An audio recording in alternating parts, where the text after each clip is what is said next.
susta on tuntunut kasvattaa omaa brändiä, kun sun puoliso on kuitenkin yksi Suomen tunnetuimpia juontajia ja näyttelijöitä?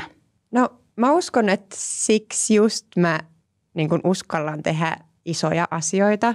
Että meillä kotona jotenkin mä oon niin tottunut siihen, että ollaan päärooleissa ja on niin kun Helsinkiin rakennetaan suurta niin kun kiinteistöhanketta ja tehdään isoja asioita. Niin sit musta tuntuu, että mullekin on tullut semmoinen olo, että kyllä mä nyt sovelluksen voin tehdä ja kyllä mä nyt voin kirjoittaa kirjan. Että miksi ei. Niin se on tosi iso semmoinen inspiraatio mulle, että kyllä niin kuin isoja juttuja voi tehdä, jos vaan just tämä niin kuin sanoit, että ei se ole tehdä.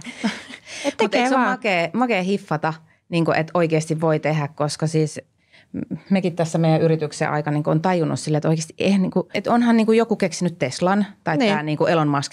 Että se on vaan niin kuin tehnyt sen. Se on vaan tehnyt. Että tavallaan, että miksi ei? Ja sitten se, että jos aina ajattelee, että en mä pysty, en mä voi, ei tämä ole mahdollista, ei. Niin sähän luot jo sen negatiivisen tavallaan itselle sen kuvan, että ei tämä ole mahdollista. Mutta sen, että eihän se ole muuta kuin tehdään pois.